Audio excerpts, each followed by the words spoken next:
Si tu n'es pas flexible, ton raisonnement sera un frein pour toi. Nous avons développé beaucoup d'habitudes dans la société. Si tu n'es pas flexible, tes habitudes seront un frein pour toi. Lorsque tu rentres dans l'esprit et que tu es conduit par l'esprit et que tu finis par vivre par l'esprit, donc celui qui vit dans l'esprit, c'est celui qui vit sur la base des sens spirituels. Celui qui est conduit par l'esprit, c'est celui qui apprend à laisser ses décisions personnelles au détriment de celle de Dieu. Jésus est dans le jardin de Gethsémani. Il était un jeune, il avait la force, il pouvait se marier, tout ça. Parce que quand il était sur la terre, il était pleinement homme.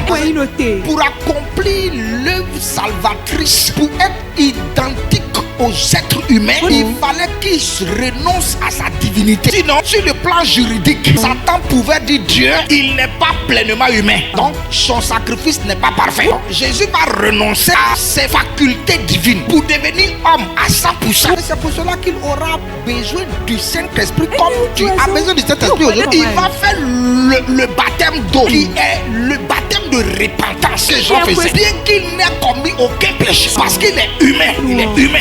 Il a fait le baptême, il a reçu le Saint-Esprit et il a commencé à se laisser conduire par l'Esprit. Puis il vivait par l'Esprit. Jésus lui-même, il a pratiqué la vie dans l'esprit. Il y a une occasion où la chair avait réclamé des choses, c'est-à-dire dans le jardin de Gethsémani. C'était pas facile. 30 ans, il est encore dans la fleur de l'âge, sans femme, sans enfant. Et puis le père lui dit, l'heure a sonné. Donc il était dans le jardin de Gethsémani. Il prie et il voit sa mort venir. Je suis encore jeune, Seigneur, ça ne va pas arriver. C'est-à-dire que même quand on parle de mort à un chrétien, la manière dont il prie là même, c'est différent. La mort.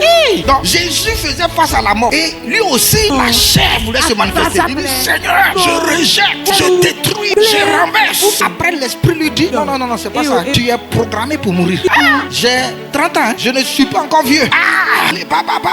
Le père dit, vis par l'esprit. Et il va se mettre à genoux. Il dit, papa, non pas ma volonté. Si moi tu me donnais de décider, je ne mourrais pas. Mais puisque toi tu l'as décidé, non pas ma volonté, mais la tienne, je me soumets. Écoutez, c'est ça, être conduit par l'esprit.